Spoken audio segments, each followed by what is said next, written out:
Alors nous sommes ici à Curmonte, le lieu où a vécu Colette de Jouvenel entre 1940 et 1949, pour fêter les 40 ans de sa disparition.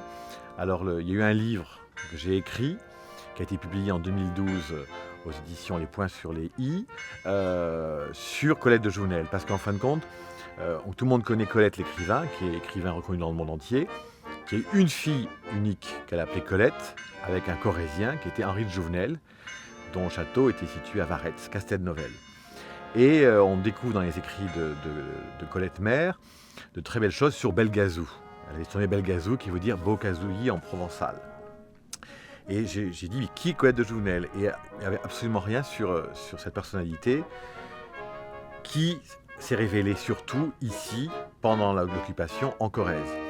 On a découvert qu'elle était résistante, qu'elle était féministe, et amie avec les Malraux, Emmanuel Berle, Mireille du Petit Conservatoire, et elle a vraiment été très active entre 40 et 44, puisqu'elle a été nommée ici première adjointe au maire, une des premières femmes, et après elle a fait du journalisme aussi sur Paris, et puis après ça a été une antiquaire qui a révélé l'Art Nouveau. Donc elle a eu une carrière extrêmement diversifiée et assez brillante. Sylvain va nous lire un texte écrit par Colette de Jouvenel sur sa nurse. Qui était donc Miss Draper, que je nommais Nurse Dear? Une vieille demoiselle anglaise, bien sûr. Elle avait déjà 50 ans passés, et l'obligatoire snobisme qui fait exiger de leur maître un vague titre, et qu'ils soient des gens bien, qui fréquentent des gens bien. Elle dut pourtant renoncer à m'inculquer cette précieuse notion, puisque, en fait de gens bien, on ne pouvait trouver d'autre fréquentation que celle des enfants de Varetz, les plus riches étant fils et filles de l'épicier Croisille, les plus pauvres ceux des ouvriers agricoles travaillant à la ferme, et le plus élégant, un enfant blond réfugié de Belgique. Merci dire était de la race tendre que la chasteté incline au châtiment corporel, de la race qui a le sens du civisme, veut la pudeur des sentiments et la discipline. Depuis, des gens du village dont quelques-uns avaient servi à la maison me racontèrent qu'elle buvait, qu'elle était germanophile, ce qui ne dut pas lui être confortable pendant cette guerre de 14. Dès lors, je ne sus plus si la fréquence avec laquelle elle éprouvait le cinglant de sa baguette d'osier sur mon arrière-train était due à mes nombreuses dissipations ou si elle était attribuable à un difficile état des nerfs fait d'alcool, de chasteté et de germanophilie. Mon rôle de comédien-lecteur, alors là, du coup, c'est vraiment... à la base, c'est très particulier. C'est pas, je suis pas, enfin, si je suis comédien, mais en fait, c'est déjà rendre hommage à quelqu'un. Donc, c'est d'être la voix de Colette de Jouvenel. Et en même temps, c'est dur de... je ne vais pas incarner, je ne vais pas devenir Colette de Jouvenel, etc. Je vais juste essayer de rendre hommage à ce qu'elle a écrit et essayer de rendre compte de son engagement sur certaines parties de sa vie en particulier et de la mettre en lumière, donc en lui redonnant un peu vie. Alors, à la sortie du livre en 2012, j'ai eu la chance d'avoir la comédienne Annie Dupéré qui s'est enthousiasmée pour ce livre, pour cette personnalité, et qui a proposé avec Sylvain Dufour et sa compagnie de faire des conférences lecture. Donc on a fait à peu près une 60aine de conférences lecture en France, quoi, dans le pays. Et après, nous avons rencontré donc Nathalie Ramy en Mille Sources et Dordogne, qui a dit qu'on pouvait aussi accompagner les textes de Colette de Jouvenel et sa vie en musique. D'où le quintet de cuivre d'aujourd'hui.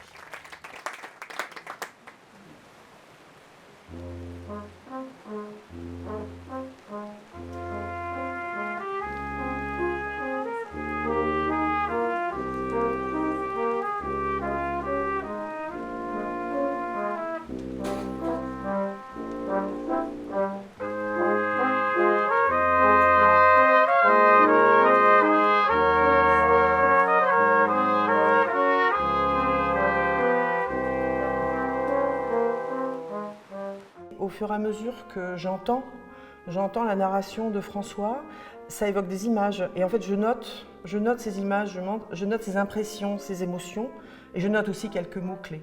Alors ça peut être des dates, ça peut être... et finalement, les parallèles se font avec la musique qui peut soit aller plus loin que les mots, soit décrire les mots, soit décrire un paysage, ou être simplement... la musique pure qui permet simplement à un moment de laisser les mots voyager dans notre imaginaire. Et je crois que c'est ça qu'apporte ce spectacle par rapport à une conférence avec des textes. C'est vraiment ça. C'est le fait d'aérer en fait le discours et de laisser à chacun la possibilité de se faire sa propre image, son propre imaginaire.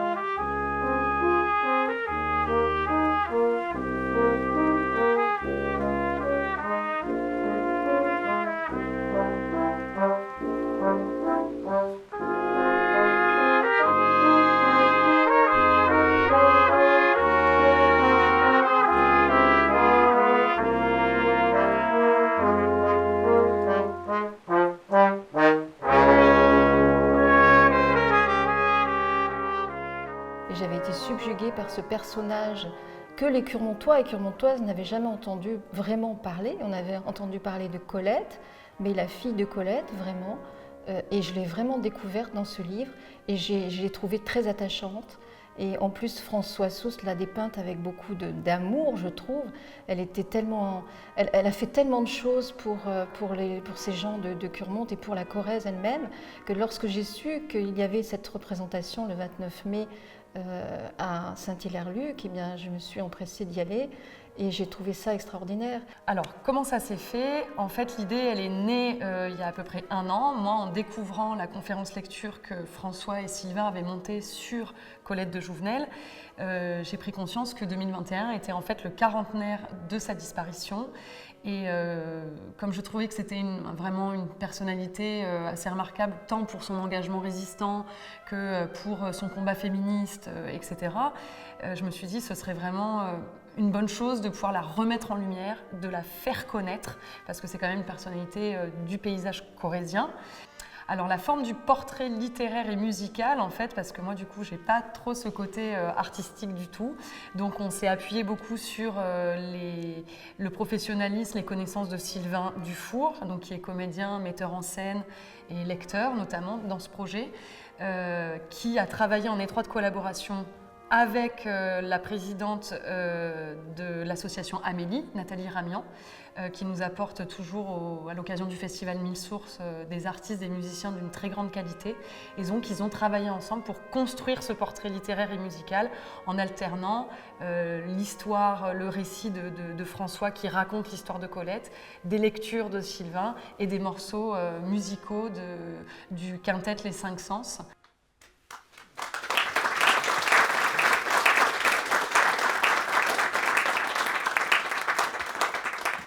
Donc reprenons de 1914 à 1921, Colette de Jouvenel va rester sous la férule de sa mère sévère Miss Draper à Castelnovel, qui était un château, Aragon dira château rose en Corrèze, qui est sur une hauteur en dessus le bourg de Varetz.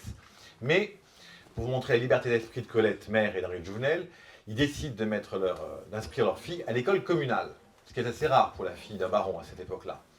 Et donc la petite fille descend la colline et va à l'école communale à pied, des fois sans sabots, parce qu'elle a des sabots.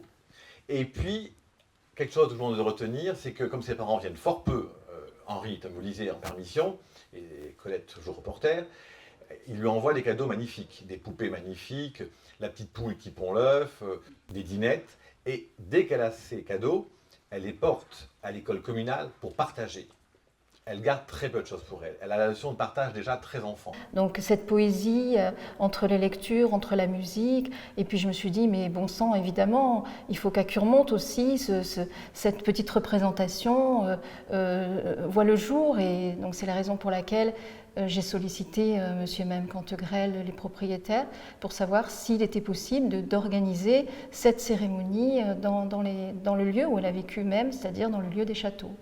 Il allait de soi que ce lieu s'ouvre à cet événement, d'autant que les années passées ici ont rendu, tant pour mon mari que pour moi, très présente, très concrète la personnalité de Colette de Jouvenel, avec d'ailleurs un curieux mouvement qui est celui pratiquement inverse de la célébrité de la mère et de l'humilité de la fille pour commencer, alors que sortant de certains événements, et ce sont de grands événements que ceux de la guerre, on voit émerger une personnalité tout à fait singulière, tout à fait exceptionnelle.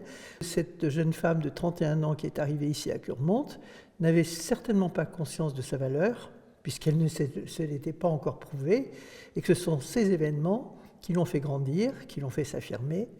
Et je pense d'ailleurs, et je redis un petit peu ce que j'ai dit pour ouvrir la séance de tout à l'heure, ma conviction est que ce sont les années les plus heureuses de sa vie qu'elle a passées ici, parce que c'était une femme libre qui a pris ses décisions dans des moments importants.